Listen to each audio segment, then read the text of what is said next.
The Black Plague. Hey, what's up, Skull friends? Welcome to our new video. Nowadays the coronavirus hit the global economy. Thousands of people died.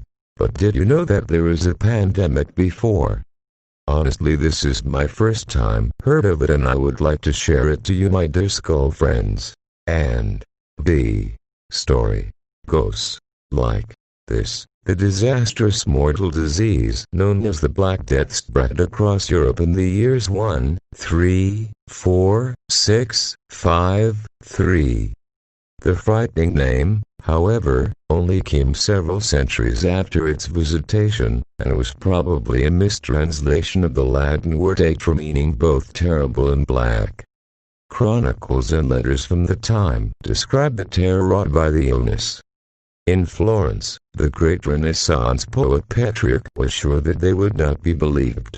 O happy posterity, who will not experience such abysmal woe, and will look upon our testimony as a fable. A Florentine chronicler relates that all the citizens did little else except to carry dead bodies to be buried. At every church they dug deep pits down to the water table.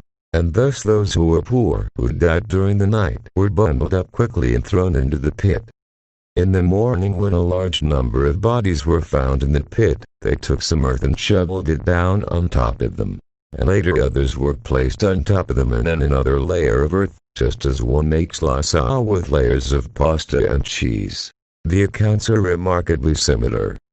The chronicler of Nola de True that fact relates from his Tuscan hometown that in many places in Siena great pits were dug and piled deep with a multitude of dead. And there were also those who were so sparsely covered with earth that the dogs dragged them forth and devoured many bodies throughout the city. The tragedy was extraordinary. In the course of just a few months, 60% of Florence's population died from the plague, and probably the same proportion in Siena. In addition to the bold statistics, we come across profound personal tragedies. Petrarch lost to the Black Death his beloved lord, whom he wrote his famous love poems. Dear True tells us that I buried my 5 children with my own hands.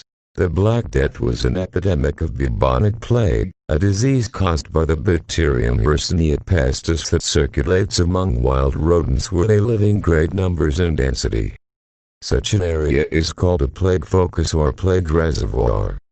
Plague among humans arises when rodents in human habitation, normally black rats, become infected. The black rat, also called the house rat and the ship rat, likes to live close to people, the very quality that makes it dangerous. In contrast, the brown or gray rat prefers to keep its distance in sewers and cellars. Normally, it takes 10 to 14 days before plague has killed off most of a contaminated rat colony, making it difficult for great numbers of fleas gathered on the remaining, but soon, dying, rats to find new hosts. After 3 days of fasting, hungry rat fleas turn on humans.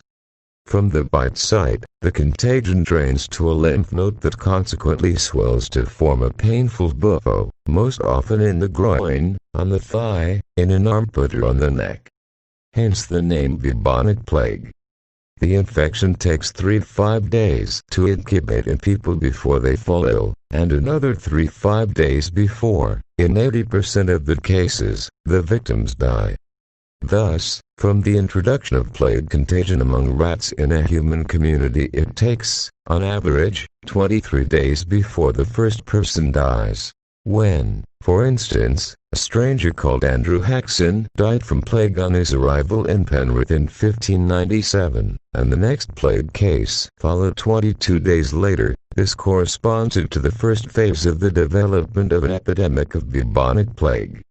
And Hobson was, of course, not the only fugitive from a plague-stricken town or area arriving in various communities in the region with infected rat fleas in their clothing or luggage.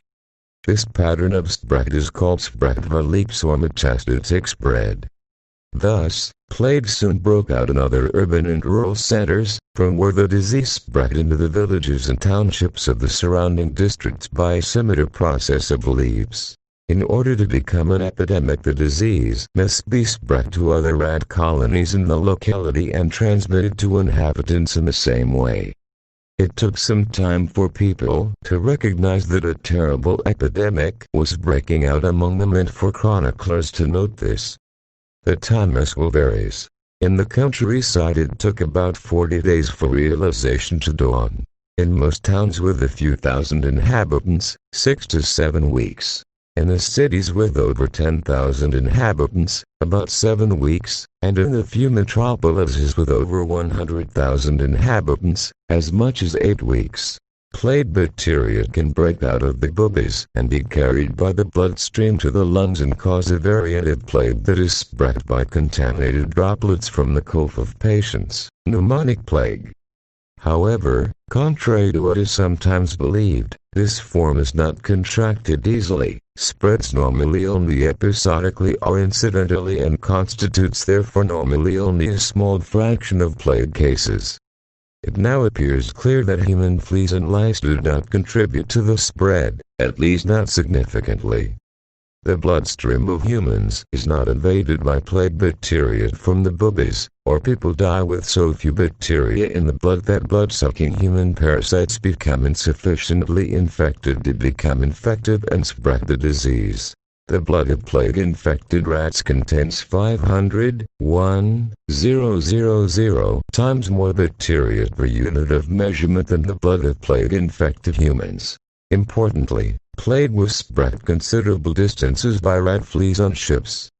Infected ship rats would die, but their fleas would often survive and find new rat hosts wherever they landed. Unlike human fleas, rat fleas are adapted to riding with their hosts. They readily also infest clothing of people entering affected houses and ride with them to other houses or localities. This gives plague epidemics a peculiar rhythm and pace of development and a characteristic pattern of dissemination. The fact that plague is transmitted by rat fleas means plague is a disease of the warmer seasons, disappearing during the winter, or at least lose most of their powers of spread. The peculiar seasonal pattern of plague has been observed everywhere and is a systematic feature also of the spread of the Black Death. In the plague history of Norway from the Black Death 1, 3, 4, 8, 4, 9 to the last outbreaks in 1654, comprising over 30 waves of plague, there was never a winter epidemic of plague. Plague is very different from airborne contagious diseases, which are spread directly between people by droplets. These thrive in cold weather. This conspicuous feature constitutes proof that the Black Death and plague in general is an insect-borne disease. Cambridge historian John Hatcher has noted that there is a remarkable transformation in the seasonal pattern of mortality in England after 1348. Whilst before the Black Death the heaviest mortality was in the winter months, in the following century it was heaviest in the period from late July to late September. He points out that this strongly indicates that the transformation was caused by the very. My dear skull friends, the story of the Black Plague was horrible. We are blessed that kind plague disappeared. However, scientists believe that the plague can come back in this modern day. I wish not. Well, who knows what is the God plans for us. I hope you enjoyed this video. Please don't forget to like, share and subscribe. Peace.